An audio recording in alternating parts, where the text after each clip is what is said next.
Kamusta mga kaibigan, welcome muli sa channel, at sa video na to pag-uusapan natin ang mga kaganapan sa Sakamoto Days Chapter 224 at syempre magbibigay din ako ng mga matitinding predictions para sa Chapter 225 at sa mga susunod pang kabanata. Kaya kung isa kang solid na fan ng Sakamoto Days, siguraduhin tapusin mo tong video na to dahil maglalabas ako ng mga theory, analysis, at prediksyon na tiyak na magpapaisip sa inyo kung ano nga ba ang susunod na mangyayari. Simulan natin sa mismong Chapter 224. Ang pamagat ng kabanata ay, Security Escort. Dito umiikot ang buong chapter sa pagpapakita kung gaano kaseryoso at kalawak ang operasyon para iligtas si Sakamoto habang siya ay sugatan. Pero hindi lang simpleng escort mission to. Dito na unti-unting lumalabas ang bagong puwersa na tila nag-ooperate mula sa likod ng JAA, isang grupo ng mga assassins na mas brutal, mas mabilis gumalaw, at mukhang may sariling paniniwala kung paano dapat patakbuhin ang mundo ng mga hitman. Ang mga tauhang ipinakita sa chapter na to ay hindi ordinaryo, may mga bagong mukha na agad nagbigay ng tensyon at kaba. Isa na rito si Sheena, isang babaeng may kasamang batang kapatid na mukhang inosente sa unang tingin. Pero sa tingin ko, hindi siya basta-bastang karakter. Base sa way ng pagkaka-frame ng panels at kung paano siya ipinakilala, malamang sa malamang may connection siya sa mas malaking conflict. Pwede siyang dating agent, o survivor ng isang dating eksperimento, at hindi imposibleng siya mismo ay may sariling agenda. Yung batang kapatid na laging nasa tabi niya, may hinala ako na may twist din sa batang yan, baka isa rin siyang produkto ng isang experiment, o ginagamit lang bilang disguise ni Sheena para hindi siya mapaghinalaan. Bukod kay Sheena, ang pinaka-mysterious sa lahat ng ipinakita sa chapter na ito ay yung nakamaskara na assassin. Tahimik, composed, at halatang hindi basta-basta. Base sa disenyo ng karakter niya, at sa way ng pagpapakita sa kanya, malaki ang posibilidad na isa siyang elite assassin mula sa New JAA. Pwede rin siyang may koneksyon sa past arcs, o baka isang dating estudyante ni Slur o ni Takamura. Sa ngayon, sobrang konti pa lang ang impormasyon tungkol sa kanya, pero siguradong isa siya sa magiging malaking threat sa future chapters. Maaaring siya ang maging kalaban ni Sakamoto mismo, o baka siya ang susunod na boss-level enemy na kailangang harapin ng buong grupo. At syempre, hindi natin makakalimutan ang eksena ni Heisok. Grabe yung moment na tumalon siya mula sa truck para habulin yung assassin na nakamotor. Ito yung klase ng galaw na reckless pero matapang, at nagpapakita ng maturity ng character niya. Mula sa pagiging sniper na laging nasa likod ng laban, ngayon ay humaharap na siya sa front lines. Sa tingin ko, ang Chapter 225 ay magiging spotlight chapter para kay Heisok. Posible na dito niya ipakita ang bagong techniques niya, o baka mag-develop pa siya ng panibagong style ng pakikipaglaban.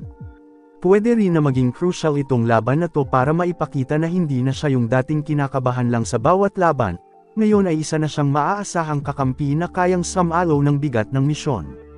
Ngayon, punta na tayo sa mga predictions ko para sa Chapter 225 at mga susunod pa.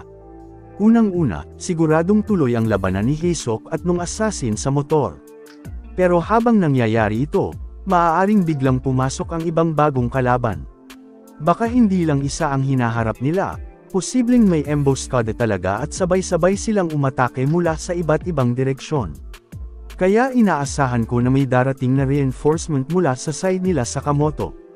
Pwede si Nagumo, o baka si Lu, o baka isang bagong kakampi na. Hindi pa natin kilala. Isa pa sa inaabangan ko ay ang unti-unting pag-reveal ng plano ng New JAA. Kasi kung babalikan natin ang structure ng arc na to, hindi lang simpleng physical battle ang ina-set up, may mas malalim na motibo ang bagong organisasyon. Pwede silang gustong palitan ng buong sistema ng mga assassins. At kung ganun nga, baka makita natin ang isang malaking planong coup o pag-takeover ng JAA headquarters mismo.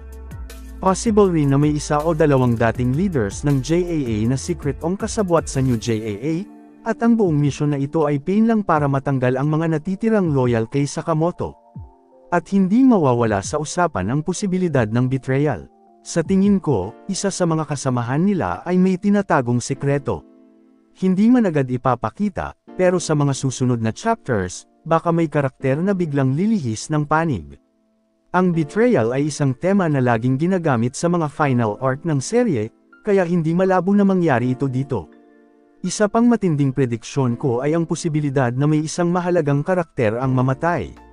Oo, seryoso na ang art na to, at kung gusto ng author na ipakita na wala ng plot armor, baka kailangan ng magsakripisyo ng isa sa mga bida. Hindi ko sinasabing si Sakamoto agad, pero baka isang malapit sa kanya.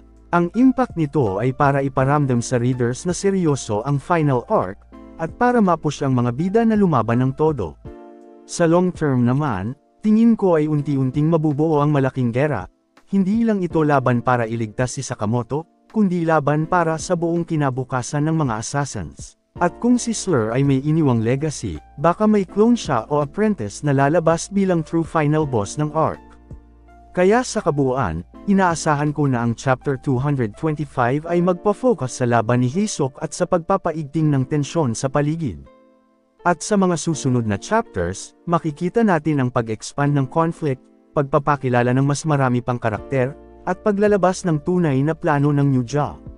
Mas magiging madyugo, mas magiging personal, at mas magiging emosyonal ang bawat laban. Final arc na ito, kaya asahan na natin na walang ligtas. At yan ang buong analysis ko para sa Chapter 224 Nanogram Sakamoto Days, at ang mga mainit na predictions para sa Chapter 225 at sa mga susunod pang kabanata.